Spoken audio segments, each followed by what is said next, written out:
All right, welcome into another episode of Hockey Royalty Live, the official podcast of hockeyroyalty.com. We are on episode 183, Giving Thanks, where we're talking about what we're thankful for this year with the LA Kings. Is that Danault line need to be broken up? Where are the Kings at now after that devastating loss to the Sharks?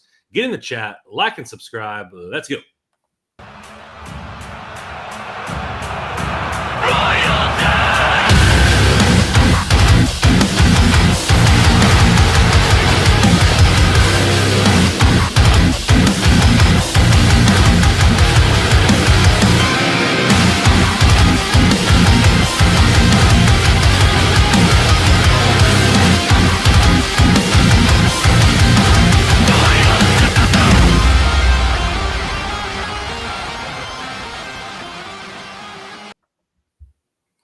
That intro is brought to you by Ezera. Their new song Blind out now, anywhere you guys want to listen to music.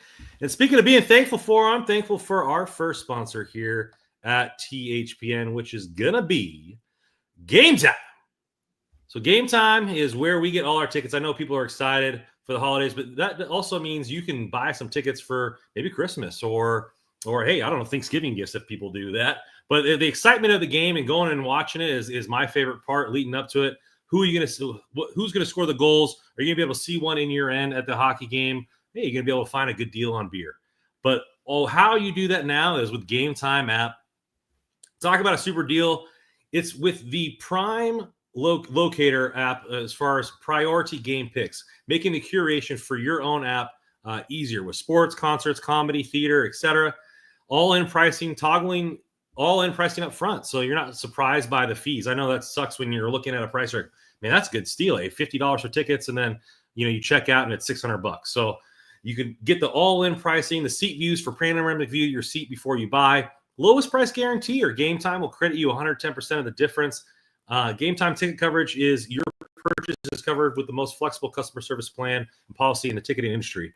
Now I'm looking here at the Winnipeg game, and you might be thankful for some of these prices here on these seats.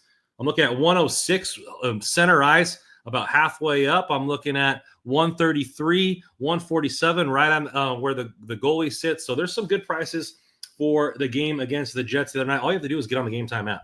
So you're asking, Brandon, how do I do that? Well, you just download the app, create an account, use code THPN, you get $20 off your first purchase. Term supply, again, create an app, redeem the code THPN for 20% off. Download Game Time today. What time is it? Game Time. All right, boys. I'm thankful to be around my two guys here, Russ and Joe. How are you guys doing tonight? Doing good. Ready for the holiday weekend. Yesterday was a little bit of a rough sports day for Russell, but trying to get over the Chargers loss and the Kings loss as well. But Thanksgiving is coming up. I'm excited to hang around with some family. How you doing, Joe? Good. Yeah, likewise. Really, I love Thanksgiving. It's my favorite of the holidays, so look forward to that. So I'm feeling pretty good right now. I'm feeling pretty good. Game aside, whatever we'll talk about, it is what it is. Brandon, how you doing? I'm getting over a cold, so I'm going to be sucking down some cough drops tonight, but trying to get through it for you guys. Thanksgiving is Thursday, so time to queue up some all day long football and game day eats, and then cut up that turkey and mashed potatoes and everything like that. Speaking of Thanksgiving, what's your guys' go-to on Thanksgiving? Is it you guys are turkey people? You guys mashed potatoes? You guys create little sliders with a little bit of everything? Where do you guys go for on Thanksgiving? I'm normally not I'm not a big turkey guy, but like you said, if you can get those Hawaiian the Hawaiian rolls, yeah, the Hawaiian rolls, and create little sandwiches with them, get a little mayonnaise, get a little mustard. I'm weird like that, but can't go wrong with some stuffing, some mashed potatoes and gravy, that kind of stuff. I'm not a big fan of the yams or there's other, I don't know. The cranberry sauce. Love Thanksgiving. I'm with you, Joe, as far as sitting around watching football, hanging out with the fam, but the food, it's all right for me. But yeah, the sweet Hawaiian rolls I do love. I mean, I love turkey, gravy, mashed potatoes. There's a soup my aunt usually makes. I love soup. And obviously I'm Italian. There's always pasta there too. So I'm going to crush so much food on Thursday, a little bit of mix of everything from again, turkey, mashed potatoes, gravy, and there's going to be plenty of sauce, pies, desserts. It's going to be fantastic. So I'm looking forward to that. Brandon, how about you? Yeah, going over to my brother's house. He does the turkey every year now, and but yeah, I'm a big turkey, mashed potatoes, gravy fan. And then the best is like after you've eaten all of it and you still have some of the leftovers up there, you just wait until the body kind of recovers a little bit, and then you go back in for the sliders for round 2 and secondary desserts. You got Are you guys cold turkey guys like the next day out of the fridge, just grabbing meat out of the fridge? Because I love that. Yeah. Really? Yeah. No. I buy extra Hawaiian rolls so I can make more sandwiches the next day. So I know we're all thankful for food coming up on Thursday, but what are we thankful about the Kings? You know, it's been a weird season, but I want to hit up the positiveness. Before we give our votes for the positives, I want to be thankful for our fans getting in the chat early. Carter Scores with the "Let's Go," Davo. Hey guys, the show better be better. This show has to be better than last night's game. Dan P, happy Thanksgiving, everyone. Hope this is better than the Kings right now. And Carter Scores, hey, I'm thankful for the Kings don't have high expectations. Otherwise, I'd go off the rails. Oliver coming up here with what up, guys? And so I thankful for our fans, but what are we thankful for with the team? And I think I'm going to let Russell start us off here. You know, what either player or situation, what are you thankful for with your Los Angeles Kings? Well, it's been a rough last few games or so for my guy, Alex DeFerrier. He has no points in his last 6, but still third on the team in scoring. 9 goals, which I think is second on the team. I think I don't think the expectations were necessarily high for him coming into the year, but I think he's maybe surpassed them a little bit. Like I said, slow start or kind of a rough streak here over the last few or so. But I mean, it was kind of expected, especially with how he was kind of just lighting the lamp up. It seemed like every game. So hopefully get out of this little slump here and get back on the score sheet. But I'm excited to see what the future is in store for our guy Laffy here. I think there's a legitimate like top 6 winger starting to evolve, and he's just still getting acclimated to the NHL. He's got some bumps he's got to go through and some experiences he's got to get through, but I think he's putting it all together, and we'll see a better Laff at the end of the year. Yeah, I don't think it's too surprising to see a little bit of a step back after the torrid start. That's to be expected. We'll see how he comes out of it. I mean, I think the no-brainer answer is Anze Kopitar. How many years do we have to do this? This is just it's incredible what he's doing. 25 points in 22 games. Again, leading the team in points. Age doesn't matter to him. We may only have. Well, I say this. I don't know. We may only have a couple more years of this, but who knows? At the rate he's going, maybe more. I know as a longtime LA Kings fan, I'm incredibly thankful for the continued dominance of Anze Kopitar. Here.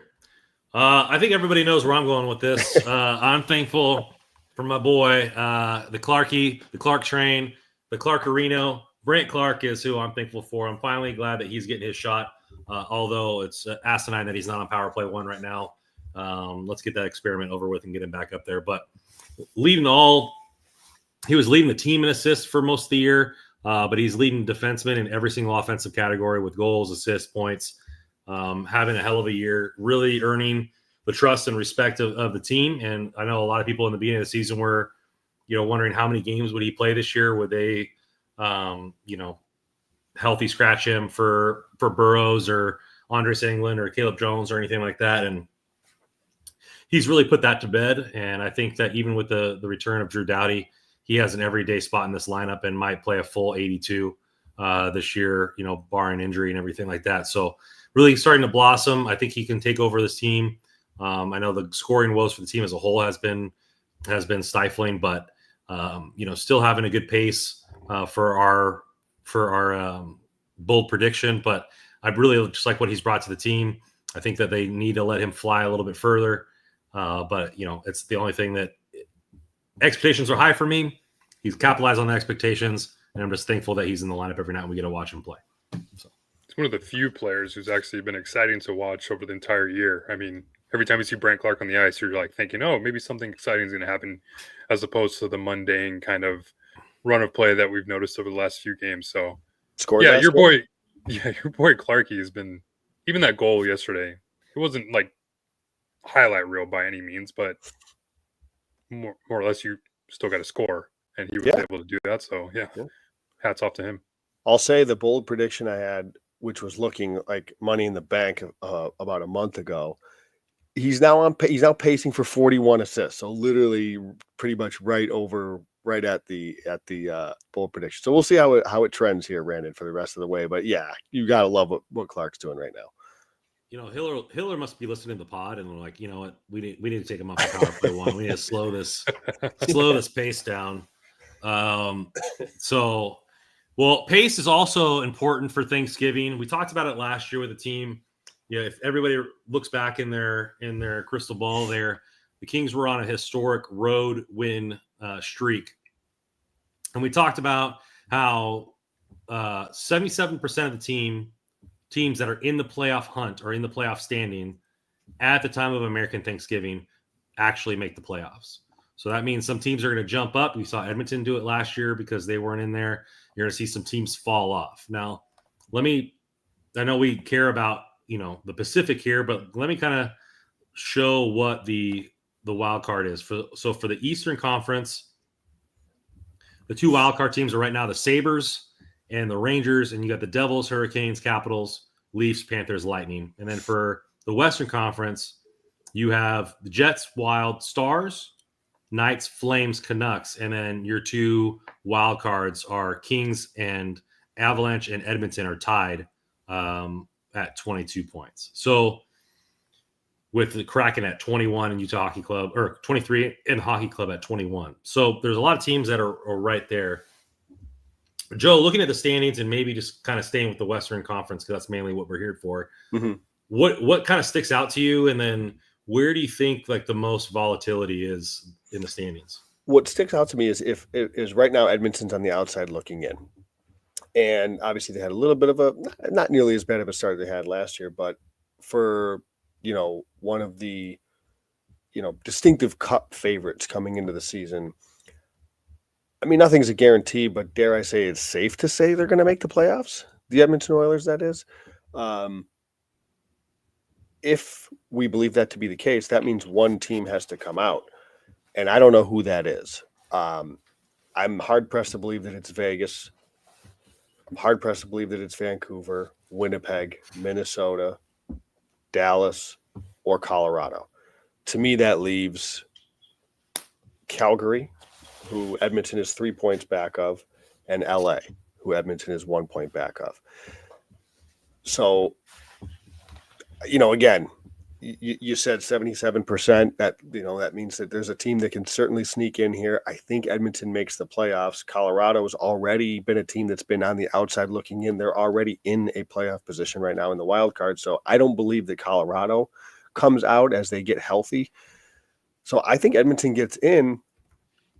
It could be at the expense of LA, could be at the expense of Calgary, or there's a surprise, right? Maybe Colorado overtakes Dallas, and maybe Dallas just for some reason continues to stumble. Maybe Vancouver, I don't know when JT Miller's coming back. Maybe they struggle a little bit. So, you know, nothing's a guarantee here, but I think if you're LA, that's a nice stat, and it looks like they should be in a playoff position even after tomorrow, win or lose. So like history's on their side, you could say, but there's teams, especially if Seattle wins tomorrow and LA does lose, Seattle's going to be tied with LA, and Edmonton's a point behind them. So this gets real tight.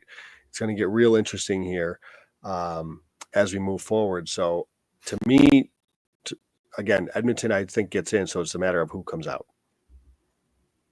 Russ, I know he mentioned LA and Calgary are his number 1 and 2 out. Obviously, things can happen with injuries, and the trade deadline is very volatile, but 77% is 6 teams. So that usually means 2 go out, 2 come in. Where do you find the volatility in the standings there? Well, yeah, I kind of have to agree with Joe. Edmonton being out of the playoffs is almost kind of a bad thing if you're a Kings fan right now. They shouldn't be losing games to teams that probably the Kings are going to be in the running for a playoff spot for. and that's hurting the early parts of the year and kind of clogging up, I guess, the wild card outlook. And I'm also looking even at like I scroll all the way down to the bottom of the standings and I see Nashville down there, and I don't know. I don't like think they'll necessarily be down there too long. I mean, I know their record's 7-12-3. They only have 17 points. It's crazy. They're actually second to last in the Western Conference, which is pretty wild considering the moves they made. But even then, like I would expect them to start winning soon here. Who knows what's going to happen? But yeah, I think it's just with how the standings look right now, it's going to be LA and Calgary from just by who's left. What about Vancouver? Where are you at with Vancouver? They've had a little bit of like a hiccup. JT Miller's out. Like, where are you at with them? Do you think they're safe? Like, they're third right now. They just beat Boston today to jump into third. They leapfrogged LA. Is Vancouver comfortably in, would you say? I mean, I know points wise they're not, but are you confident that they stay in? Yeah, I'm really confident in Vancouver. I think they're a really well coached team with Tocchet. He's got them dialed in. They got the stars obviously with Hughes, Pedersen. Besser's coming back now. I think he was back in today, and DeBrus also scored. They had the shutout against Boston. So yeah, I mean, this is even without Demko too. And like Joe, we were just talking before on here that Lankinen had that shutout, and we were kind of discussing whether he would be an option for the Kings over the offseason. He had like a 36, 37 save shutout today. He's like 8-0 on the road, his last 8 road starts. So yeah, they're a team that kind of will hunker down if they need to. I think they only had like 18 shots and they were winning 1-0 at one point before the empty net. So it's not like they were kind of hunting for goals. Like that's a team that's well coached and they're playing really well. Like with that game they had when they came into LA and Quinn Hughes kind of took over, it was kind of like eye-opening, like, oh crap, Vancouver's still a thing here. Yeah. So I don't see them going away at least. So I it's just Calgary. And the thing that's disappointing, or I guess concerning, is the Kings can't beat Calgary in Calgary. They're like 0-6 in the last 6 games in Calgary. So it's like, that's a problem. If you're not, they can barely even beat San Jose. So if you can't beat Calgary, or especially, I guess, just the teams that you're in the hunt for a playoff spot for, I know it's still early, but like Brandon talked about, like 77%, that's a high number. So yeah, they're in the playoff spot right now, but it's, by the way they're playing lately in some of these games that they're putting together, it doesn't give you a lot of confidence. I'm looking here at the goal differential. I think it's just kind of eye-opening to me. Like you're looking at the teams that are winning the division. Winnipeg plus 37, Wild plus 16, plus 20 for the Stars, plus 18 for the Knights. But then like the Flames are even on the season. Vancouver's plus 1, Kings are plus 1, Avalanche are minus 8. Like I think that there's room for any of those teams to kind of turn it on or turn it off. Like they're kind of all the teams are kind of on an apex here, and are they going to fall to one side or the other? Where it seems like the other teams have been pretty consistently good all year. So I think that's kind of the kind of thing I'm looking at, is like which team's going to get together. Because Calgary was supposed to be a bottom 5 team, they're not playing like it. Yeah. They do lose Mantha. They're getting excellent goaltending. So like, are they going to want to push in for the future, or are they just going to kind of play as is and continue trying to stockpile the young guys? You have Vancouver, who's, they're trying to make moves to win now based off of last season. Kings are in the same way. But will the Kings spend a first? Will Blake fill on the hot seat to get rid of that pick to keep his job? I don't know. Avalanche are a cup contender. They're getting healthy. So you got to assume that the -8 will start flipping around once they get more skaters back on the ice. And same thing with Edmonton, although like their secondary scoring hasn't been great, even though they got McDavid back. So like there's a lot of teams like on that teeter-totter, and in which way are they going to fall is kind of how I'm looking at it. I think you're right with Colorado. I think it's easy to see them trend the other direction as they get healthy. And man, if you believe in the PDO, Edmonton's going to go on a run here. They have the second lowest PDO in the NHL. They have the second lowest save percentage. They have a bottom 5-ish save percentage and a bottom 3-4 shooting percentage. That's at all strengths. Their special teams has been terrible. I just don't think any of that lasts. I just don't. Like, even if the goaltending isn't great, I think you get it closer to league average rest of the way. Again, even if the shooting percentage doesn't pop off, you get it closer to league average rest of the way. this team's. I think Edmonton's a guarantee to get in. When you look at, I mean, Edmonton annoys the hell out of me because they could easily probably win every game if Draisaitl and McDavid just wanted to take over or play 20 plus minutes, 23, 24 minutes a night and dominate. Like you said, the PDO is what, second to second last? lowest. Second last in the NHL. And now it's just like the same thing last year. Like they weren't even playing that bad. They just weren't like, well, I mean, they weren't even really focused defensively. Their goaltending wasn't there, and that's what got Woodcroft fired. And it's almost like the same thing this year. They're not getting the goaltending. They're not that focused defensively. They just got a few more wins this year. But they're still producing offensively. Yeah. Yeah, it's like it's so annoying because I'm like, dude, like you guys are just gonna squeeze in, get second or third, and you're gonna end up facing the Kings again in the first round. And it's like, god damn, come on. Can you win a division so that way you can play a wild card team or something? I definitely disagree. Like I know I see Lieb's comment Edmonton's goaltending isn't going to improve. I just disagree. I absolutely think their goaltending is going to improve. Again, that's not to say it's going to be like high end goaltending. We've seen Stuart Skinner play well. He was really good last year as things kind of got going. So I it's a bad start between the pipes. I do think it gets better. Again, doesn't mean it gets to like top of the league or even upper, top 10 or 15 in the league, but I think he can get to a league average goaltending. I think it does improve. And there's every avenue that you can see Edmonton to improve. And even if they improve one of the things, as Lieb suggests, even if the goaltending didn't improve, the rest of it should. So that I don't see how that team misses playoffs unless they just continue to be the most unlucky team in the league. I do agree with Matt's comments, though, that he thinks they have less depth this season compared to the last few seasons, which, yeah, I mean, you kind of look at their teams. I mean, they picked up Kasperi Kapanen off waivers, and now he's on the first line. Like, they're not – I mean, they lost Fogle, who now we're starting to see, like, okay, like Fogle's like a really good player. Like we've seen him show some flash here in a short time in LA. Arvidsson's already on IR. Like that guy can never stay healthy. So yeah, I think McLeod is a big loss for them. He's playing pretty well. Yep. Over in Buffalo. So I think that's kind of been overlooked. So you look at a lot of their depth. It's just I don't think it's as deep as it has been in the past. So maybe that's where some of their flaws are at. But I don't think it'll deter them from missing a playoff spot. And I thought otherwise. I thought coming into the season, their depth was not going to be an issue at all. I thought the addition of Skinner was going to be fine. They had Henrique after getting him at the deadline. Was it last year? I think it was. They added Podkolzin in. So I actually thought they had Connor Brown who's coming back help. I thought this team was going to be just fine depth-wise, and they haven't been. You're right.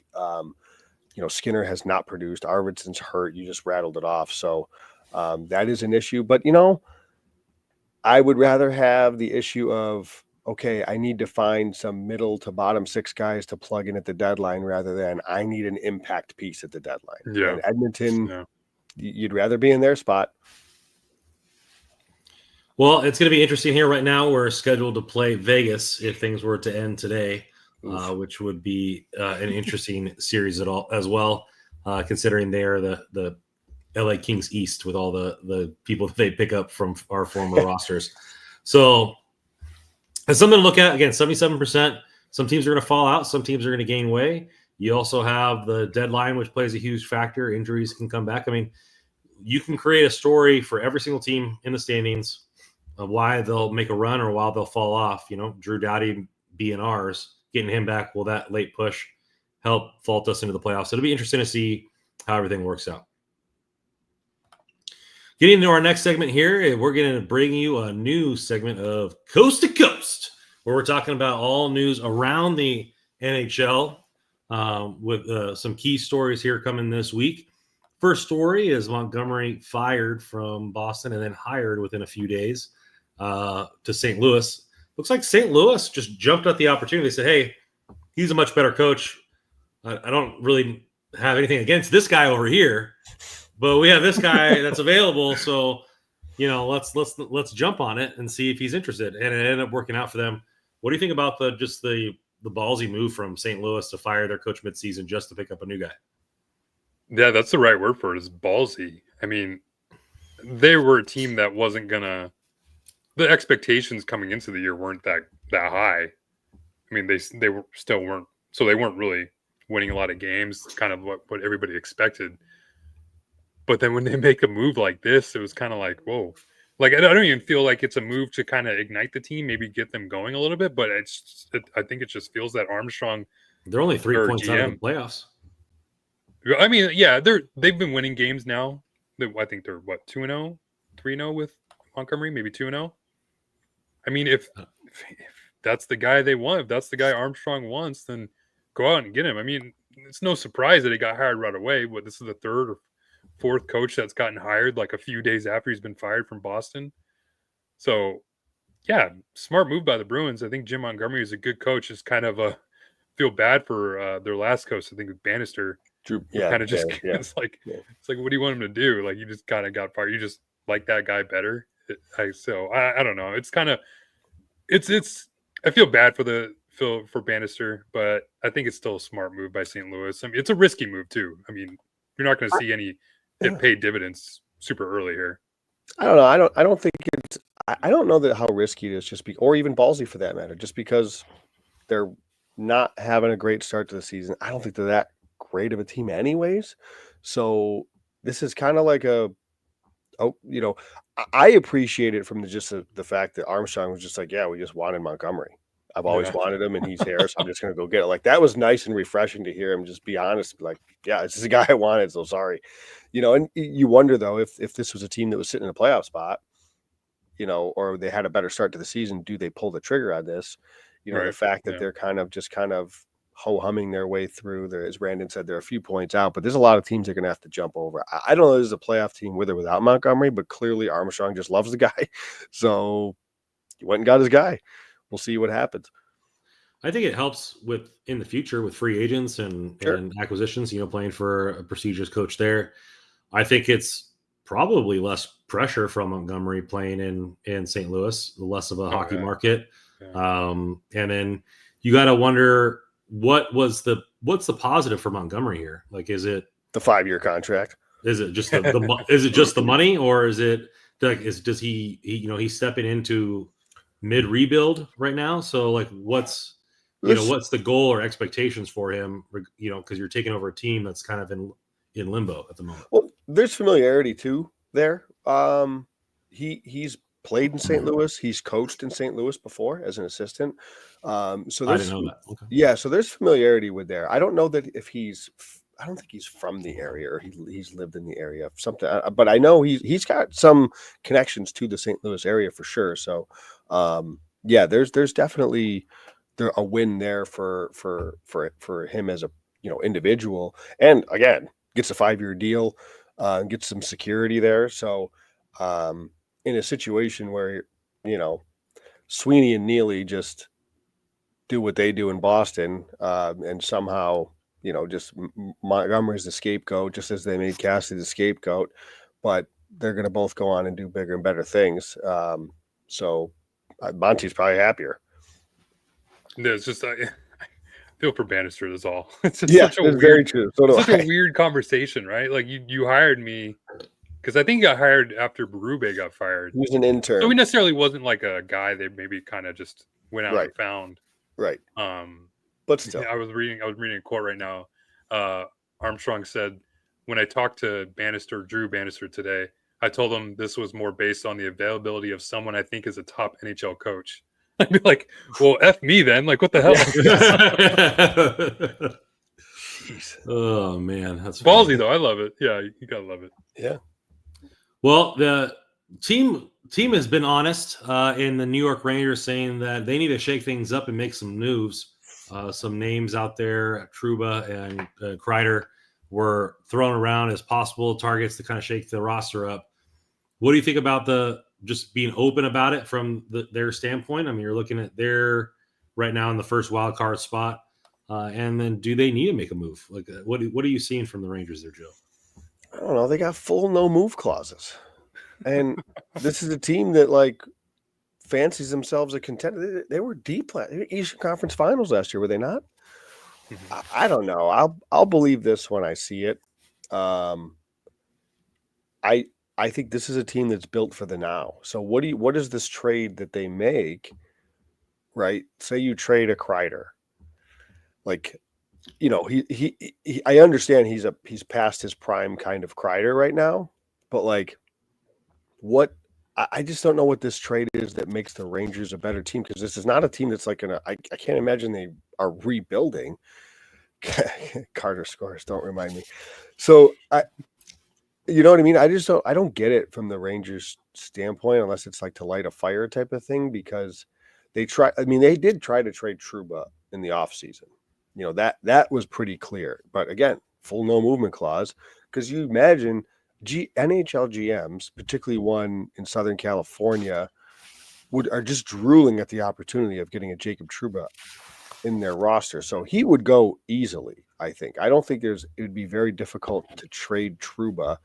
He does make $8 million, but there's only 1 year left. And with the cap doing what it's going to do, like, that's a trade that I think an NHL GM would love to make, to go get that player. But he's got a no move clause. And I think that was the issue in the summer. I think he could have been dealt in the summer. So I don't know. I don't know if it's a try to shake up the team. Like, I just don't see the Rangers, like, not that this would be blowing it up, I guess, but these are pretty impactful trades. Like, I don't know how they make themselves better. I mean, I'm on board with them trading Trouba and probably finding a way to get better in addition by subtraction. But I don't know that Kreider fits that bill. I don't know. It's a little strange to me. I'll kind of believe it when I see it, I think. Yeah, this news kind of caught me off guard because it, like you said, like they've been successful teams in terms of making deep playoff runs. Like, this isn't a Kings problem where they just can't even win a playoff series. They've gone deep in the playoffs over the past few years or so. I was talking to a guy named Andrew Chelney. He covers the Rangers, and kind of just asked him, like, hey, what do you think is going on here? And he thinks that we both kind of agreed that it's seems like more of a wake up call to the team, just kind of jury, just saying, hey, like, we're gonna throw your guys' names out there because he had told me that they're kind of the same situation of what the Kings are in, where they're beating bad teams, but they look really uninspired, even the wins, and then the losses just like look terrible. It's kind of like, I was like, it sounds like a lot exactly like what LA is going through. He also said that it seems like they've been trying to move Trouba for a while now. Yeah. And I mean, they got modified no trade clauses, so it's not like they completely can block everything. Fair. But even then, like that $8 million contract, I mean, if you're trying to move Trouba over the summer, this past summer, good luck with that, with 2 years left at $8 million. And even like 1 more year left at $8 million, that's still pretty high. So I would, like, you watch Trouba play, like you see the flying elbows, you see the chicken wings, you see everything. It's like, I get it. Like, he's a captain. He gives you like that intensity on the ice that maybe some players and some fans are kind of looking for, but he just doesn't look like an effective like player for the money he's being paid. Since when has that stopped an NHL GM, Russ? No, yeah, it's very true. We know that. Yeah, exactly. You know that. As a Kings fan, we definitely know that. But the Kreider one is definitely interesting because like he seems like a heart and soul type of guy for the Rangers. Yeah, like if it wasn't Trouba who was the captain, seems like it'd be Kreider. And like that's a guy, like if you're a cup contending team, like if you're on the like brink of like you think you're about to make it, like if I'm the Oilers, I'm like, okay, let me go out and get a guy who's just going to stand in front of the net and just pot home garbage, along with what Hyman does and on the other lines with McDavid and Draisaitl. Like, perfect. Let me do that. That's all, pretty much what he does, and it's kind of the type of guy that the Kings could probably use right now. It's just he's got 2 more years left at 6.5. I think he's 33 years old, so he's also got the modified no trade clause. I mean, he's definitely producing. He's had close to averaging 35 plus goals over the last few years or so.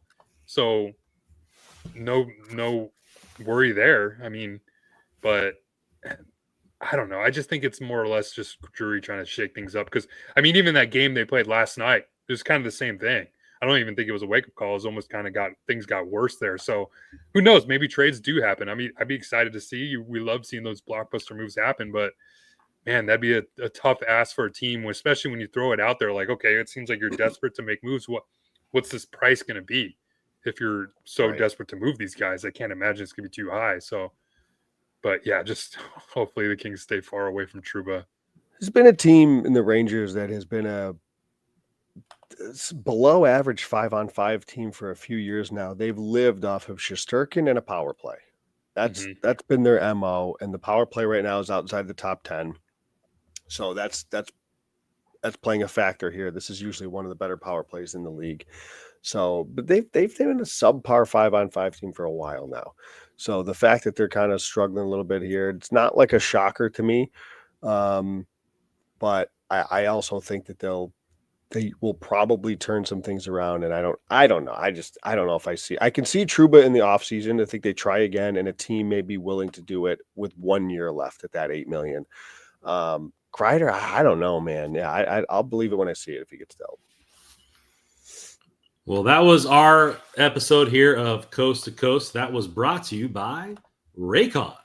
So I know everybody's excited about the holidays, but after Thanksgiving comes either Black Friday or Cyber Monday. People are always looking for deals, except with Raycon, because Raycon, you can get an amazing deal on premium audio every day of the year. But that doesn't mean we're not having any sales for Cyber Monday. Far from it. They're actually doubling down on their amazing value by offering up to 30% site-wide.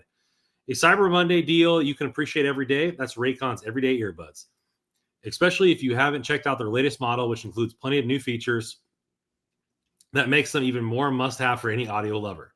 For example, you have the new 32-hour battery life multi-point connectivity that lets you pair with 2 devices at once. Raycon's everyday earbuds also comes with active noise cancellation. It's a feature that's a must-have for me on long flights. You know, when parents bring their kids on and all they do is cry, you can listen to your music in peace. Because that's another thing. Although Raycon's quality rivals some of the biggest names in premium auto, Raycon is just half the price of other guys. So they're already an incredible deal before you factor in the Cyber Monday 30% off. I've been wearing these for the last month. Been trying them out in the gym, around the city. I really like the audio. They're easy to use. Just touch the ear and different things happen. You don't have to look down at your phone all the time to skip the song or erase it or pause it or answer the phone. It's really nice to have it all at your fingertips. Raycon's everyday earbuds are also available in a vibrant amount of colors. I went with the black, but if you want to, match it to your outfits every single day, that's something you can do. Now's the perfect time to scoop them up if you haven't already. And don't worry, if you're not impressed as I am, Raycon offers a 30-day happiness guarantee, so you can't really lose. It's time to save big on Cyber Monday. Go buy raycon.com/THPN today, so you get up to 30% off site-wide. You'll get up to 30% off site-wide at everything with Raycon. Go at buyraycon.com/THPN. Well, let's break down the disappointing game against the Sharks and kind of where we're at. I know the Deneau line's been struggling, a few other things, but let's start with the game recap. Joe, I know you watched it this morning. I struggled to stay awake for it as well, so I missed the bombshell of the third period. But we'll kick it off with Russ. What did you notice from the Kings in this game before the collapse? Well, yeah, I was already kind of pissed going into the game. So after watching my Chargers just blow it against the Ravens, Quentin Johnston can't catch a cold. So yeah, the first period is just kind of the same type of game we've seen over the last couple games. Struggling to get through it, just like you guys. Didn't see too much in terms of offensively. You look at the heat map on Natural Stat Trick, and it was just like this circle surrounding the slot area in LA's offensive zone. So that was fun. Second period was better. You thought you saw a little bit more offensive production, a lot more offensive pressure. Clarkey had that goal. Kopitar had the garbage goal. So it's like, okay, we start to see little things. But I mean, even then, after that, it was still tied 2-2. The Sharks hit a couple posts, so they missed their opportunities. So couldn't really feel too confident going to the third. You were kind of just hoping they could come out with 2 points in freaking San Jose of all places. And then the third period just happened. And it was just like it felt like as soon as the puck dropped for the third period, the Kings just didn't care anymore. I mean, and I've kind of felt this way, and it kind of, I don't know what to say, I've noticed it with this team over the last few weeks or so, maybe throughout the entire season. But it just seems like they get to a point where they just don't give a shit anymore. And I don't know what it is. Like, it's not like, I don't know if it's just them missing the intensity and that fire from having Drew Doughty on the ice all the time, where he's constantly chirping with everybody and constantly getting his teammates going, constantly calling them out if they need to. So, like, they get complacent. and they think that maybe they're better than some of the teams that they're playing, but they're not. I mean, the Sharks look like a better team than they maybe were earlier in the part of the season, or at least last year. Celebrini looks like a player, so there's that. So you can't go into these games now thinking that you're just going to run over these bad teams and pick and choose the battles you want to face. And like that's why I tweeted, like, it's gotten to the point where like the Kings just look like they show no emotion. There's no after the whistle scrums. Not necessarily that that's going to help, but like, I mean, there's no finishing of checks. There's no, I mean, maybe they get in shooting lanes here and there, but even then, like, it's like I said, it just seems like they don't care. And so as a fan, it's getting to a point. It's like, why should we? Why should we at that point? Because I want to watch a product on the ice where I want to see players who give a crap. Like I've watched in 2012 and 2014 players like Willie Mitchell, Matt Green, and Jared Stahl and Justin Williams, players that would dive in front of the pucks with their face and block shots with their face and do whatever it took to win games. Dustin Brown, like, there's nobody on this team that I could see that right now on the ice. I mean, I know Andrei Kopitar is the captain; he's the leader, but he doesn't lead through his voice. He leads more or less through his play on the ice, and sometimes that's not necessarily what's going to carry a team. And like I said, like you're seeing a team that's missing a player like Drew Doughty, and it's not going to be the young players that are going to step up in terms of voicing their displeasure with how things are shaping up. Because as I'm sure Brant Clark kind of realizes his place, even though his play is not necessarily something you can be concerned about, but he's still a young player. I mean, Byfield's even still a young player, even though he's not producing really at all. So you have players like Deneau, Moore, Fiala, Edmondson. Like, it's just like you see just complacency is really from what I get after I watch this team, and it's just been frustrating as a fan to watch because you expect to see a team that, or I guess from management, talks so much about playing uncomfortable and trying to right the wrongs of the last few years. And I haven't seen 1 ounce of that. I haven't seen 1 ounce of that pretty much all year. So, yeah, if they don't care, why should we? Yeah, I mean, there's a lot to unpack there. I don't disagree with a whole lot of what you said. Like, looking at just specifically the San Jose game, yeah, I agree. Like, there was the second period especially was pretty good. But even with that, to your point, it's 2-2 after 2. It's not as if they were in the lead, despite them playing pretty good in the second. And they were probably the better team in the first, as dull as it was. But it's just, Jim Hiller used the word careless in the third period with some of the penalties, especially, and I totally agree. Like, just it was careless. The Celebrini goal is a really nice shot. It can't go in from where he shot. That was outside the dot. It might have even been outside the circle on the left hand side. Again, really good shot, but it's got to get stopped. And it was just, he took a chance with the challenge. I'm sure the guys, he has to make the decision as the head coach, but he's getting input from his video guys. They usually do a good job. I think in that situation, he's just like, I got to try to see if we can grab one here. I'm not surprised it wasn't changed, but I kind of understand his logic there, I guess. But it's kind of, it feels like a lot of the same old kind of thing where it's, yay, we're a great defensive team. Let's continue to celebrate that, but we can't score. We can never score, and I know we'll kind of dig into a little bit, Randon, of that Deneau line a bit, but I think kind of coinciding with that is, I think, like a lot of teams in the league, the Kings are looking for a second line center. The Kings don't have a productive 2C right now. When I look at some of their numbers too, they're getting, I think, league average for, I'm pretty sure this is accurate. League average for 5-on-5 shot attempts from defensemen is right around 30%. The Kings are at about 34 to 35% of shot attempts coming from the blue line. So they're well above average in terms of they're getting too many point shots. This has been a problem for me for a long time with them. It happens on the power play too. They're just, it's very perimeter. And I think that is still a problem. But I think there was a comment here. I want to say John Miller said it earlier, that there's just a lacking of talent. And I think we're starting to see that with particularly the Deneau line. And I think the Kings are in dire need right now of a second line center. Yeah, I think the increase in point shots probably has. I mean, we've talked about it. It feels like every year or the last few years or so. It's just their lack of playmaking ability on the back end. It's just the defensemen get the puck and their first instinct is just throw it on net. And that's why we see Brant Clark. We get so excited to watch him when he steps on the ice because he's out there trying to make a play. Yeah. And then we took him off the first power play unit. So there's that. But yeah, it's the challenge.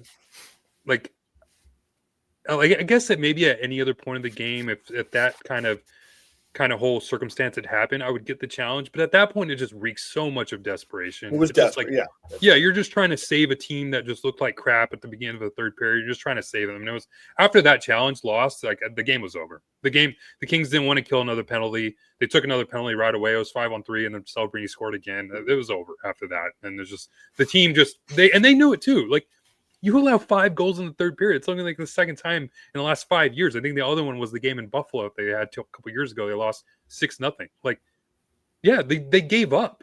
And like at times, I'm a big fan of Jim Hiller. Like I've since he's taken over, I love his transparency.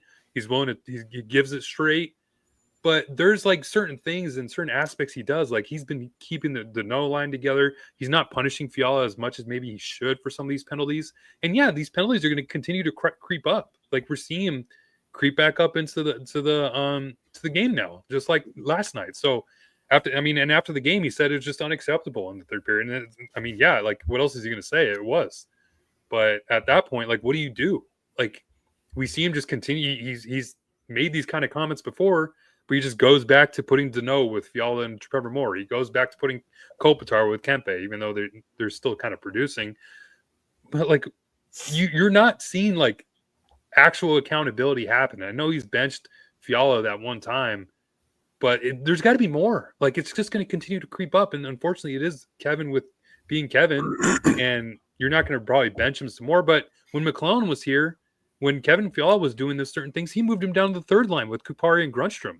And then that's when maybe Fiala got his wheels going a little bit. So you got to mix things up. You got to shake things up, shake up the defensive pairings, do whatever.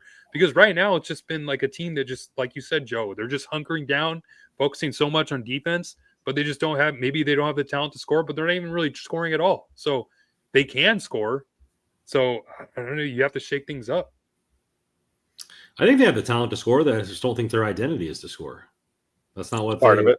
That's not what they want. I mean, Fiala, as much as he's getting so much hate, he's a point per game player. He has the ability to be a point per game player, so he can score. We saw Byfield score last year. We're seeing Kopitar on pace for his second most points, ever. Kempe's put up 40. We have Moore, who now has disappeared, but he's put up 30 last year, and then the slowest, uninspiring 8-game point streak that I've ever seen this year. So it's like. There's, but we're seeing more points from the D-core. That's a lot to do with Brant Clark, but we're also seeing Turcotte drive play and this kind of stuff. So there's a lot of positives there. This team as a whole is just garbage.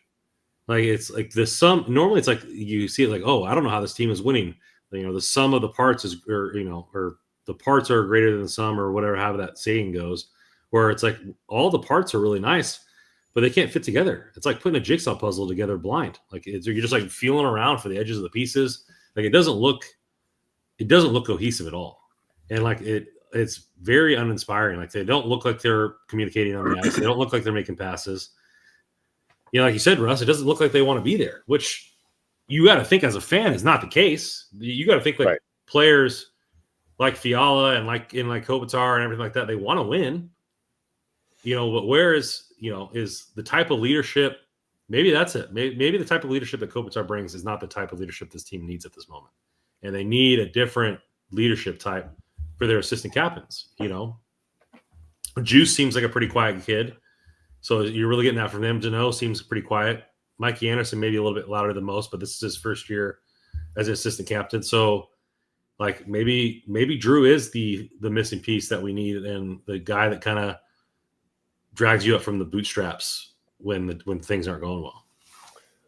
Well, just to piggyback off of the Drew thing, because I want to dig in a little bit to the Deneau line. So a few things. One, I saw again they controlled play, 11-4 in shot attempts against San Jose, the Deneau line. Guess how many high danger chances that line had when they were on the ice together? 0. They're not getting anything in the high danger area, and I think a lot of that is Philippe Deneau. Philippe Deneau, I've got with 3 slot passes on the season. That is compared to other centers on the team. Andrzej Kopitar has 16. Quentin Byfield has 9. Even Alex Turcotte, who's missed quite a bit of time this year and has played a lot of wing, is at 4. Philippe Deneau has 3. That's less than Trevor Lewis. That's less than Tanner Jeannot. That's less than Brant Clark, a defenseman. Like, he's not getting these guys into high danger areas. And you look at the high danger chances individually for Trevor Moore. They're like much lower this year than it was last year per 60. Joe, is that including the power play? Those No. chances? Is that just 5 on 5? That's just 5 on 5. Okay. So, and I mentioned Matt was asking in the chat. Oh, good question. No, that is not including the power play. Now I mentioned Drew Doughty. So the Deneau and Moore especially right now, all 3 of them really, but especially those 2. The most common defensemen that Moore and Deneau have had this year are Gavrikov and Anderson. You're not going to see a ton of offense from Gavrikov and Anderson. The number 1 defenseman that Moore and Deneau played with last season has been hurt all season, Drew Doughty. I think that plays a factor. Okay. I think the combination of they're out there with defensemen that, it's just not their game, right? They're not out there with Drew Doughty. And actually Matt Roy was among the top 2 or 3 defensemen that they were on the ice with too, who I think is, as we've talked about, more capable. Russ, you've always talked about how he's probably got a little bit more to offer offensively than we maybe gave him credit for. So I think that plays a factor. And I honestly think the fact that Phil Deneau is not getting, he's not the playmaker. He's been a great, again, defensive centerman. I take nothing away from that at all. He's been excellent as a defensive center, but there's just not enough there in terms of the offensive side of the puck. There's not enough of a playmaker there on the offensive side of the puck. And, we talked about this a lot last year, Russ, with P.L. Dubois. Like, everybody hated, the shot assists and the slot passes and everything like that. Well, go look right now at P.L. Dubois' 12 assists would be second on LA right now. So, like, you got to have guys that are willing to make plays and can make plays to the danger areas. That's where you score goals from these days.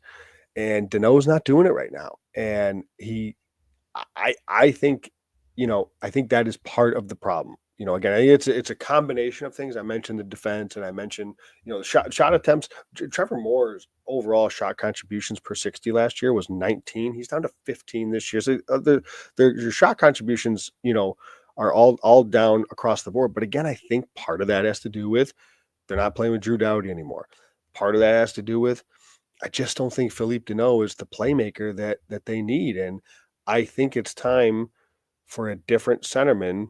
I think I would keep Moore and Fiala together.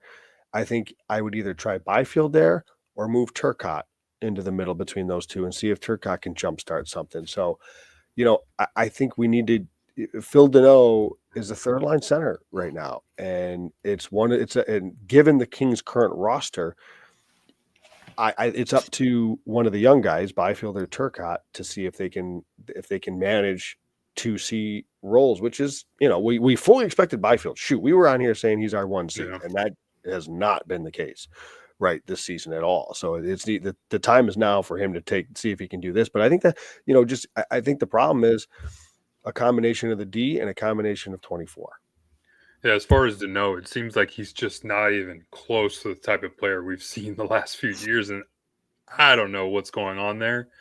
I mean, I'm purely speculating here, but I wouldn't be surprised if he's requested a trade. Like, it's gotten to the point where we're just not seeing the same Phil Deneau we've seen the last few years, his first parts in LA. And I mean, he did change his agent, and he's still got a few years left on his contract. So it is kind of weird that you're changing agents when he's still got a few years left on a contract. And like, I mean, yeah, like I don't know what it is with Dano, because he hasn't been noticeable all year. Like, I know we're playing solid defense, one of the best defensive teams in the league, and that's maybe what Dano's been maybe more or less known for. But even then, like, we're not seeing the same type of offensive production that we've seen from him in the past, the same type of fire that we've seen from him in the past. And like, I don't want to keep beating him up, but like, this is a player, like you said, Joe, he's our 2C right now. And you can't have a player who's playing like that as your second line center and sending him out there 18 minutes a night, because right now Byfield's not producing as a centerman, and you don't have anyone else to turn to really on the fourth line. So besides Kopitar and Kempe, that's all you got. And if you're playing him there with Kevin Fiala, even though with all the trouble he's having with penalties and whatnot, he's still probably your best offensive playmaker. And Trevor Moore, who scored 30 goals last year. So you can't be having a center who's going to bring that type of offensive production down. So I agree with you, Joe. Like, as much as Turcotte's been playing, he's got to go back to center. He's got to go back to center, where either with Fogle and Laferriere, where that line was humming together, the best line probably that the Kings have had all year. And you put Turcotte back up at the wing because you had no one else to play there. You tried Akil Thomas there. You tried Trevor Lewis there at times, but like, it gets to the point now, we've seen at games this time where Jim Hiller sees Turcotte maybe get bumped into, get knocked off the puck, and he just sends him right back down to the fourth line. Okay, well, if that's the case, then just start him as a third line center, or as a second line center, where he doesn't have that much offensive responsibility or defensive responsibility. And with Byfield, just move him back up to the wing, because we're not seeing it. We're not seeing the same Byfield that we saw at the preseason, even at times those couple years ago where he wasn't producing, but he was still kind of doing a lot of the good little things that we saw. And even McClellan mentioned it. Yeah, he wasn't doing all the production, but he's still making plays, still chipping pucks in, still giving him the forecheck. And we haven't seen really any of that really at all on the third line with Fogle and Laferriere. And I think that's kind of what's driving play down for those two as well. Like, I mean, I was looking at kind of differentiating the chances that Laferriere was getting with Alex Turcotte compared to Byfield. It's like 3 per 60 right now at the time. So yeah, like, if you're looking for offense, those are the type of moves I would be making. Because right now, if you're going to keep doling out the same lineup with Byfield playing between Fogle and Laferriere and Dano with Fiala and Moore, you're probably going to get the same type of production. Because you've got two lines there that aren't producing, and it's like Fogle leads this team in shot attempts. He leads this team in shot contributions, and it's all well and good. But Warren Fogle is a really good third line player. Don't get me wrong. I think he's a really good addition to this team. He's not going to produce much. So the fact that he's the one that's leading the team in shot contribution, like, I need Kevin Fiala doing that. And this isn't to say that this is partially on Kev, because it is, or more for that matter, because it is. Not to say it's all Dano's fault, but I think that's a factor. And I think you got to get somebody that's a little bit more creative on that line in between those guys. And whether if it's Turcotte Russ in between Moore and Fiala, I put Byfield back on the wing and put Dano between Fogle and Laferriere, and that's an awesome third line. Let's try it, right? Or flip it, or put, if you want to keep Turcotte up on the left wing with those guys, and put Byfield between Fiala and Moore. However they want to do it, I just think we've got to see, like, we're not going to see, we can't expect Laferriere to do what we talked about. He wasn't going to shoot 20% all year. And what did you say before we started? It's been 6 games. He doesn't have a point. Like, there's to be expected. He's not going to, he wasn't going to stay that hot all year. So but him, Dano, and Fogle be great third line. They need more production out of that second line. They got to find a way to get it. And we've been saying for 2 years now to get Philippe Dano away from Trevor Moore. And just because, and again, I'm sure they play well together, all that stuff, but like, you got to get actual production here, and they're not getting it. I don't want to make an excuse for Fiala and some of these penalties he's taking, because there's no excuses for some of these whatever lazy stick fouls or whatever.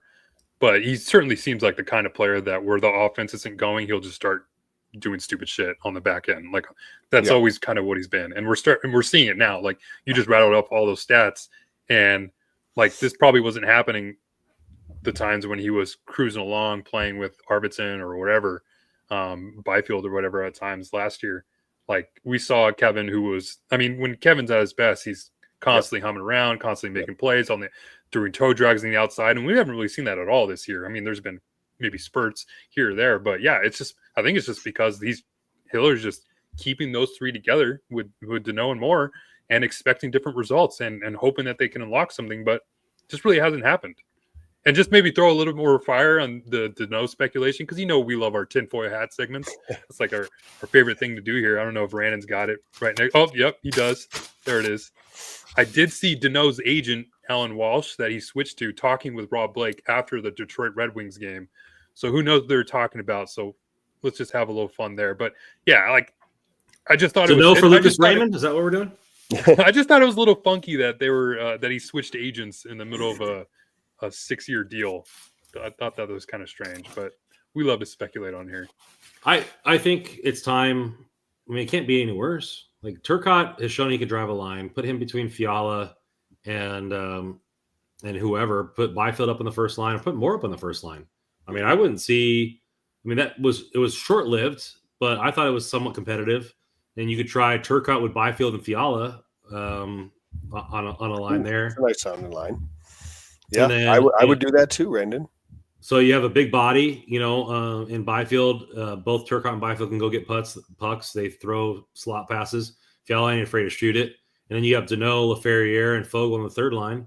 I mean, I think Turcotte has shown that he can play. I do like Hellenius in the way he's played, but you have Trevor Lewis, the corpse of Trevor Lewis, blocking a lot of players from coming up. So we'll see how it works here. I mean, I don't think they're not in sell mode. I mean, we've had a question in the chat about trades and everything like that. I don't think this team knows who they are enough to speculate which way they'll go at the deadline yet, but something's got to change, and they got to mix it up. I mean, right now they're the definition of insanity by Einstein, just doing the same thing over and over again, expecting different results. And it's gonna be something there, because either way you look at it, if they go get an impact for a winger at the deadline, they have room for that. If they decide to be sellers, you got guys on the end of their contracts that maybe teams would throw a 4th or 5th round pick, get some sort of, I don't know what you give up for Lewis or for Jeannot. But you say, like you said, Joe, GMs pay for, there's a lot of other GMs out there that want hitting and that type of thing. Yeah. And Jeannot would probably fetch a 3rd, and get us something back that we gave for him. So, this team needs something. This team needs something and a blender action might be exactly what it needs. Just throw everything in a blender and move forward and see what you get. I mean, I know Kopitar and Kempe have been solid, but what about Turcotte, Fiala, and Kempe? And then you put Byfield up with Byfield and Moore with Kopitar. Anything could happen to where get something going. Yeah. I mean, this is the tough part for Jim Hiller, and I know there's been a lot of especially after a 7-2 loss, and people want Hiller's head. And I don't know. He's got what he's got. All he can do right now is tweak lines, and we can say get Deneau off the second, get Deneau away from the skill guys, get him away from Moore and Fiala, get him with Fogle, but that doesn't guarantee that Byfield's going to be any better. It doesn't guarantee that Turcotte's going to be better. So all he can do, Randy, and while I agree with you, I echo everything you're saying. Those are the strings he can pull right now, because there's the roster composition that he has. So I think it's much more of a roster composition standpoint than it is, and I don't. I mean, it takes it right now. The ability to do nothing is just as detrimental as the ability to do something. If he does something in the team, if he does something and the team doesn't perform, then people are like, "Oh, why did you take this? This was it's worked in the past." And if he does nothing and they don't perform, then it's like, "Oh, he's afraid to move forward." Yeah. I think it's he's damned if he does, he's damned if he doesn't. Because if it doesn't work out, then everybody's going to be accusing him of not being a good head coach. Because right now, whether we like it or not, this might be his only shot.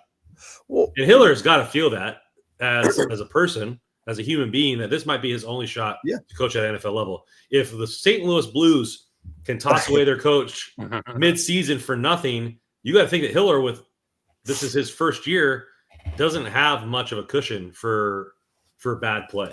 But I guess what I'm getting at is that that's it. That's all he can do is try to tweak some lines, and there's no guarantee that let's be honest, he's tweaked lines. Byfield's played 9 different positions so far. LaFerrier's been on multiple lines. Put him in the pipes. Turcotte, he's seen go from fourth line to third line to he's playing first line. Honestly, I think Hiller has tweaked some lines. Could he do more? Sure. But like we're grasping at straws and we're just shuffling deck chairs here. Yeah, maybe it gets a little short-term boost, but at the end of the day, it's a roster thing. I think, and in large part, again, let's not gloss over. Winning cures all, though, Joe. Like if they start putting some points on the board and getting some games, going, and the attitude changes in the locker room, like that could mean a difference. I just think that he has tried some things and with varying results, and you're right. I think he can, and I think he should do more. I guess all I'm saying is, that's tough when that's pretty much all he's got at his disposal. Because again, I don't want to gloss over the fact that their number one defenseman's been out all season, and it's like this. It's an issue. Like the roster composition, I think is a problem. We've talked about it at length. Obviously the blue line. It's too defensive for me, and despite getting away from the 1-3-1. It's still a very defensive, structured team that I just think, there's just not enough there offensively right now. It's the same old problem that we've seen with the Kings for a long time. And I don't know that I can get on Hiller too much for that, despite I don't mean to overly defend Hiller, but I don't know how much that he can do. I mean, he can tweak some lines, but beyond that, that's not necessarily going to cure the thing. Yeah, and it's not his fault that all the tweaks that he's made just haven't worked. If he had tweaked a line or so, Turcotte was working on the top line for a little while to move Byfield back to the middle, but it's kind of you robbing Peter to pay Paul, right? Maybe you got the first line playing a little bit better, but now you've dipped the production of LaFerriere and Fogle playing with Byfield, who hasn't really produced as a centerman. I think that's probably the number one issue is the play of Quentin Byfield and 100%. The concerning part, because this is what we talked about at the beginning of the year. Joe, we were talking about this before the pod. I think I said this, this team was only going to go as far as Quentin Byfield took them. And that's why, after everything we watched in training camp, after everything we saw in the preseason, I was so stoked over what was going to happen. I had that bold prediction with Byfield leading the team in points, and we haven't seen anything close to that this season. And I don't know what it is. They've moved him around. And one of the big moves, we talked about Hiller trying to do something drastic, he has 5 forwards on the power play unit. And one of the main reasons was because he wanted to get Byfield in front of the net, get him some puck touches there, kind of help him out. And he's got 1 power play goal for it. But because of that, you take probably your best power play player in terms of Brandt Clark down to the second unit, and it's probably hurt them more than it's helped them. And it hasn't helped Quentin Byfield. And you're limiting the minutes of Brandt Clark and a lot of the talent that he can probably help with in a situation on the ice that you probably desperately need help improving. And that's got to change. So that's why I'm you got to get Byfield back up to wing. I don't know if Byfield will ever be a center. We've talked about this it feels like with a bunch of players over the past few years. It happened with Adrian Kempe, happened with Gabe Velarde.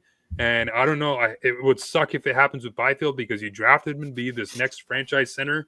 You probably took him over Tim Stützle, who maybe you were looking for Byfield to be the centerman and Stützle to be this now producing winger. And it really hasn't paid any dividends yet so far early on. And I don't know if you just want to keep throwing it out there, hoping it'll change. But from right now, I just haven't seen any improvement in that aspect. I mean, that line just still – maybe you try them with different wingers, but – that line, it's not the same type of line that we saw with Turcotte in the middle now with Byfield there. It just isn't not even close. So, I would just love to see Byfield back up with Kopitar and Kempe because that's when we've seen Quentin Byfield at his best, and maybe it unlocks a little bit offensive production of this team. Yeah, you're spot on. It's Byfield. You lose your number one D man, and you get the production they're getting from Quentin Byfield, and that isn't good enough. Right? Is now a good time to say that Pierre-Luc Dubois has more assists than Byfield has points? Is that a good time to bring this up? Like, this is a problem. I don't see a bad time to bring that up. This is a problem. Byfield, he's got to get going.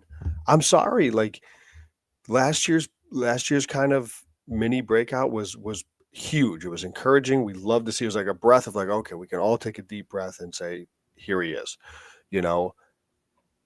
And again, we've talked about how the progression isn't always linear. I understand that, but man, oh man, it's got to be better. There's got to be more production here. Matt nails it. Yeah, Matt nails it. There's just no more excuses. There's no more excuses. You got the contract. You've shown you can do it. You obviously have the talent, and that's what's so annoying is all the skills are there. Size, speed, stick handling. Like, he can even shoot the puck. We saw it in the game against Detroit. He can shoot, but it's just up here. It's in his head for whatever reason. And I know Hiller mentioned it a few weeks ago or so that we're not seeing that same type of like confident Quentin Byfield, that swagger that he showed at times doing the FIFA celebration with Adrian Kempe after they scored goals, that goal against Columbus, that highlight reel goal, the goal against Montreal. Like, where did that Quentin Byfield go? Because I even saw it at the beginning of training camp. I saw he was laying people out, and it just seems like he doesn't want to hit anybody. He doesn't want to drive the net. He doesn't want to go to the front of the net, and he's just getting knocked off pucks. And that's the concerning part, is because, like, even with all that skill, you can't teach mental fortitude. You can't instill that into a player as much as you want to try to do it. And for Byfield, it's hurting him more than anything. It's hurting the team. Can I make an excuse for Byfield though? Could I? Like, I know some Matt said, no more excuses. I mean, I'm going to make a little bit, and I think, this is really grasping at straws because I genuinely believe that like he should be past this point and he should be driving his own line, and it sort of shouldn't matter. But again, if you look at last season, for example, his top three most common line mates, Kopitar, Kempe, Drew Doughty. This year, it's Warren Fogle, who is not going to be a big producer. Alex Laferriere has been off to a nice start, although a lot of Laferriere's start came with the Kopitar, Kempe line, not necessarily with Byfield. And then it's Gavrikov, Mikey Anderson, Jordan Spence, Joel Edmondson, Brant Clark before it gets to another forward. So, like, I think you're probably right, Russ, that he is showing us that he's not carrying a line as a center, and he can't make Warren Fogle score goals. Warren Fogle leads his team in shot attempts, like I said. Quentin Byfield, is probably has something to do with that. But Warren Fogle is a shoot from everywhere. He's not necessarily a goal scorer. So you got to either give him more in Fiala or get him up with Kopitar and Kempe. But to get him going, and we got to get Quentin Byfield going, and let's play him next to Warren Fogle. These two things don't match, right? Like, it's. I feel like we're having the same conversation that we had last year with Dubois again. Like, you're putting with guys that can't score and then wondering why he's not producing. Get him now. Again, that may not matter. Like, again, this is on QB. Just as like we said last year, this is partially on Dubois. This is partially on QB. There's not the same player right now, but I also don't think you can expect him to produce when it came to if he's playing with Warren Fogle, who is a nice player, but we need to be realistic about what he can bring from a production standpoint. So you're probably right, Russ. The kicker there is, I don't know that the Kings, and I don't even know, we don't know that if they trust Turcotte to take 2C type of minutes.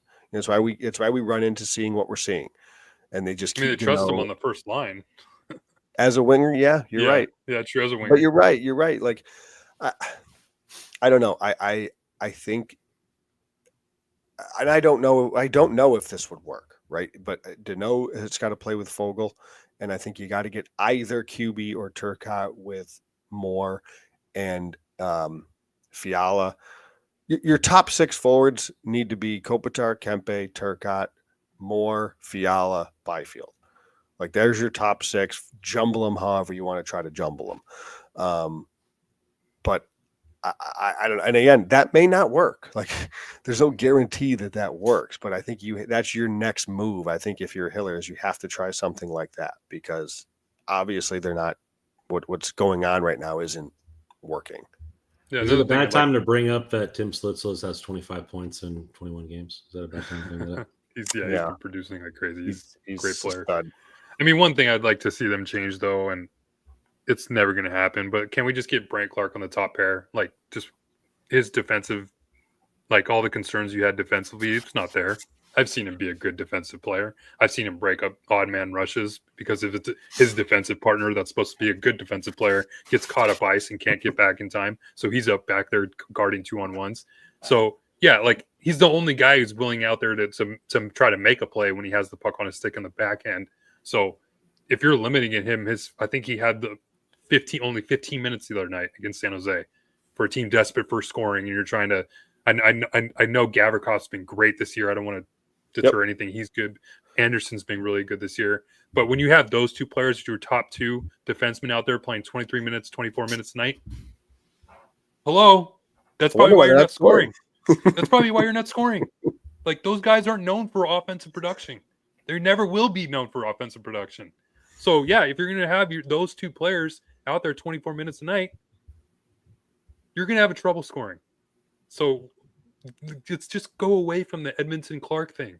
Like it makes no sense why you're going to continue to hamper your best prospect, probably in terms of offense, even though he's a defenseman, on the third pair, and anchor him down with a guy who can't skate.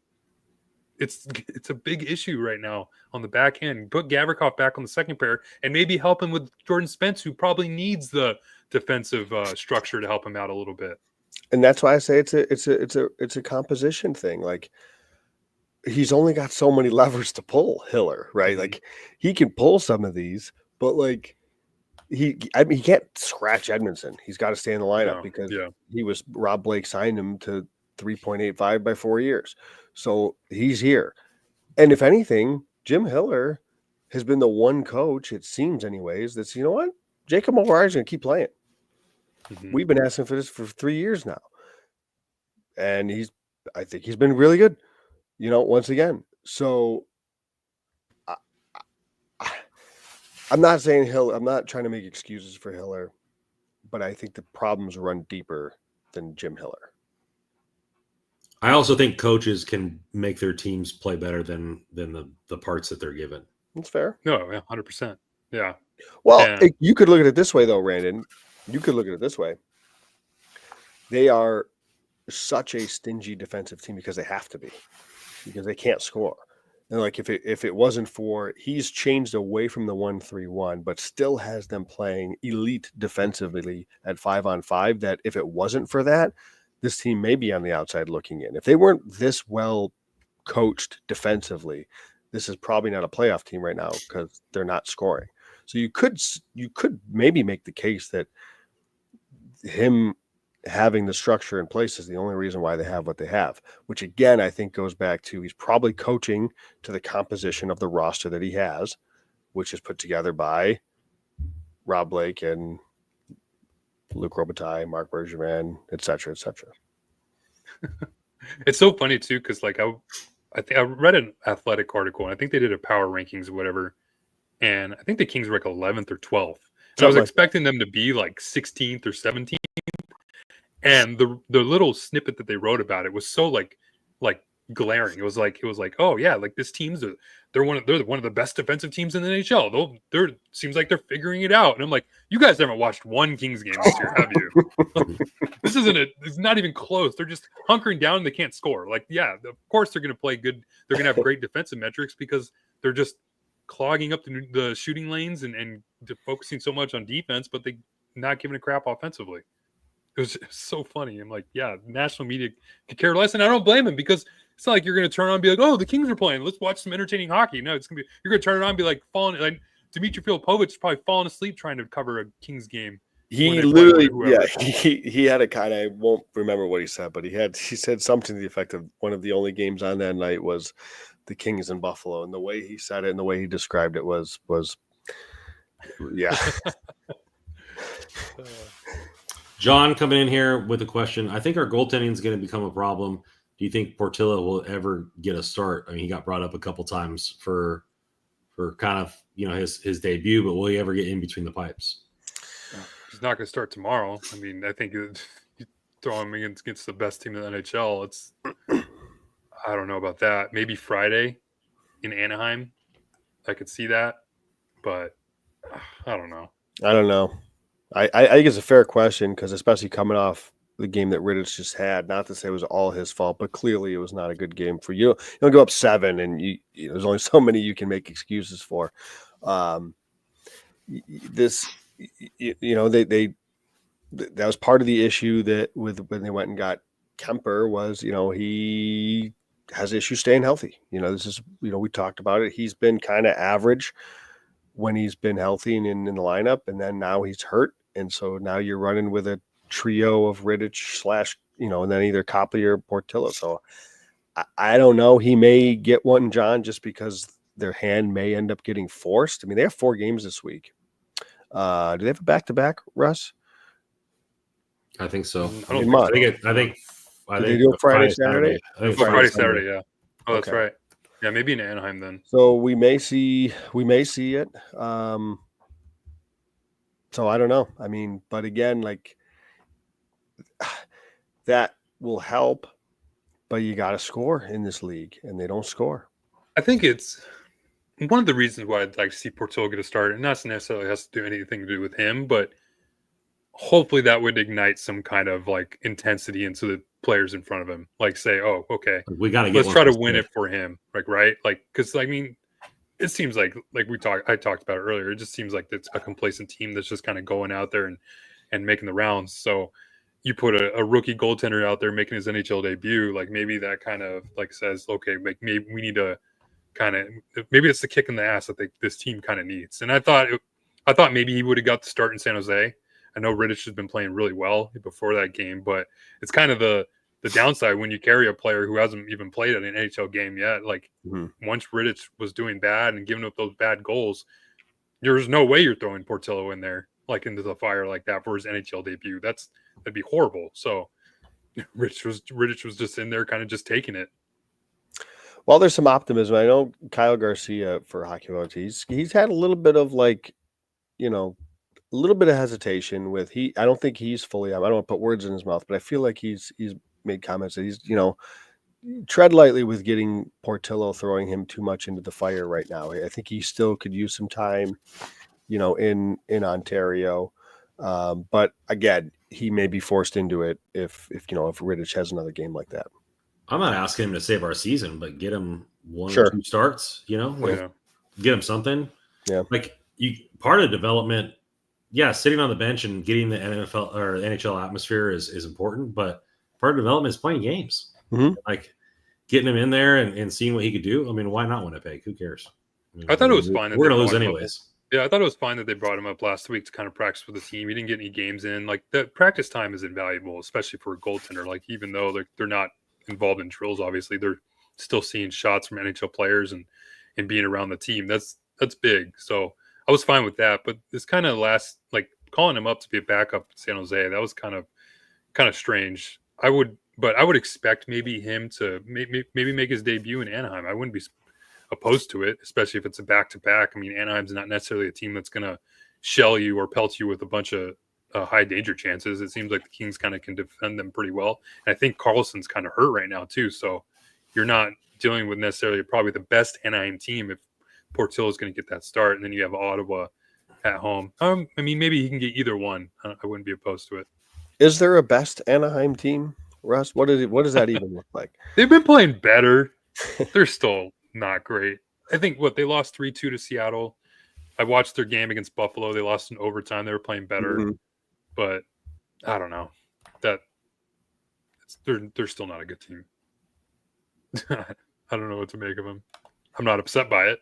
Right. I'm glad they're doing bad, but a lot of expectations there seems like they're kind of falling away from. Speaking of expectations, I have plenty of expectations from our next sponsor here, which is DraftKings. So the plenty of expectations when you bet here, and when we bet with DraftKings. The 2024-25 NHL season still has that new car smell, and it's heating up here at DraftKings Sportsbook, the official sports betting partner of the NHL. It's super easy for first-timers to get started on DraftKings Sportsbook. Try betting on something simple like picking a team to win. Well, I'm here cracking open the DraftKings Sportsbook looking for tomorrow. There's quite a few games that could interest you, but if you're looking for the Kings game, want to bet, Winnipeg is favored by 1.5 goals. The over-under is 5.5. Odds are subject to change, so place your bet wherever you feel like you have a chance to make some money. If you're new to DraftKings, listen up. New customers can get $5 or bet $5 to get up 150 in bonus bets. If your bet wins, download DraftKings Sportsbook app now. Use code THPN. That's code THPN for new customers to get 150 in bonus bets if your bet wins when you just bet $5 only on DraftKings. The crown is yours. Gambling problem? Call 1-800-GAMBLER. In New York, call 877-8-HOPE-NY, which is 467369. In Connecticut, help is available for problem gambling. Call 888-789-7777 or visit ccpg.org. Please play responsibly on behalf of Boot Hill and Casino and Resort. 21 age plus eligibility varies by jurisdiction. Void in Ontario. Bet must win to receive a reward. Bonus bets expire 168 hours after issuance. For additional terms and responsible gambling resources, see dkng.co/ice. Copyright NHL 2024. All rights reserved. I think betting on the Dodgers to win the World Series might be a good bet, Joe. I think Carter Scores mentioned in the chat, but they just signed Blake Snell for 5 years. I saw that. $182 million. Saw that. Jesus Christ, man. Powerhouse. I think there's one team that knows how to put the team together. That's so. Can I ask you guys that? Because you guys are West Coast guys. I know, Randon, you're not living there now, but you were from there, right? Is there something to be said? I guess it didn't matter if you were winning cups, but like, this is Los Angeles, this is LA. Like, isn't there something to be said for, like, I don't know, style of play? Like, you want an exciting product on the ice. It's Hollywood, all that stuff. Should that matter at all? I mean, absolutely should matter. I preached this the last few years, especially when they were running the 1-3-1, like specifically the Kings. I mean, this is a city that's been built off the Showtime Lakers. Like the Dodgers when it was Fernando Mania, like all the Tommy Lasorda, like all these high-end stars. This is a star city. And the Kings just don't want to play exciting hockey. And it sucks. It sucks so much because I love the sport of hockey more than anything else. Mm-hmm. And when my favorite team wants to make it a chore to watch hockey, I hate it. I hate it. And that's what pisses me off so much about watching this team play. If they were losing games 4-3, 5-4, but at least showing some fire and some competitive spirit and maybe you had some stars that were scoring goals, I'd be like, whatever. It is what it is. Like, that's kind of what it felt like with the Kings of, like, the early 2000s. Like, they weren't good, but I got to watch Ziggy Palffy. I got to watch Lubomir Brzezinski. I got to watch Alex Frolov. I got to watch some good, like, players, like, do fun things on the ice. Now, I feel like they get these players and just say, hey, just go out there and just play defense. And I hate it so much. Like, it just ruins the sport, I feel like. Speaking of Lubomir Brzezinski, I told you that we have that young defenseman. I told to look him up. He told me again today. He goes, I was watching more clips of him. I said, that's what I'm talking about. There we go. Okay. There we go. Putting him in time. Get the video the vote for Lubo clip. The vote for Lubo. Yeah. I don't know. I think you're right, though. I mean, you have, even in LA, but California teams in general, you have how flamboyant is San Diego. You have, the Padres there. You have the high-flying Warriors for a period of time. I think there's a lot to be said about some of the California nature. And, I mean, it's exciting to be a Dodgers fan. I mean, you have Kobe Bryant there for a long time, the Shaq Diesel, and that whole thing. Like, it's all about entertainment. And you get a lot of stars that go to all these games, and I mean, the Rams, they don't have very many fans, but at least McVay is entertaining offensively. Like they have a lot of stuff there. So I think you're right there, Joe. And the Kings try they've tried to promote this, I feel like, recently with the whole Hockeywood thing where they're trying to like invite the stars. I remember I think it was a year ago or so, they had like a bunch of influencers come in, like TikTok crap and whatever, come in and like say, oh, come to a Kings game and post about it on your social media and stuff like that. And like this year, of course, it's like or even the last few years, they've been like one of the more boring teams in the NHL where actual hockey analysts can't even stay up to watch these teams play in the East and then think that they're some good team because their defensive metrics are great. It's like, no, that's not even close to being the case. And it's funny because even the game against Buffalo, that was just that 1-0, just snooze fest, whatever. Daniel Ricciardo, one of the F1 drivers, was there. And as soon as they saw him on the Jumbotron, I was thinking like, oh, this poor guy like came to this game and it's like the worst hockey game known to mankind. This guy's never going to want to see a hockey game ever again. It's like, oh, yeah, it sucks. This team sometimes. All I know, you know what would make this team more exciting if they put Brant Clark back on the power play, please. Yes. Get my boy up there. Man, I think this team is still unfolding. It's a blooming onion, and we're only on the outer shell. We're getting to the dip in the center, and we'll see what this team is by the trade deadline. Like I don't foresee them being full sellers. I don't see them being full buyers. I think it's going to be maybe a couple weak moves, but again, we don't know who this team is right now, or maybe we do, and this is about as good as it's going to get this year. Who knows at this point? But we have some games this week, 4 games. The standings could change quite vehemently with 8 points up for grabs this week. So that'll do it for us tonight. Follow us here at hockeyroyalty.com for all the articles coming out daily. We have our Twitter handles scrolling across the bottom, so give us a little follow. Hit that like button on the way out. Use your thumbs. Press that little, thumbs up button. Help us out with the algorithms and everything like that. Tell your mom, tell your friends.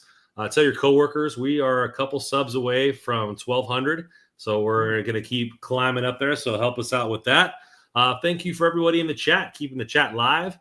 We think of you guys kind of as a family over here, and so I'm glad that you guys show up, talk, have some fun for the hour. Really appreciate what you guys do for us and everything there.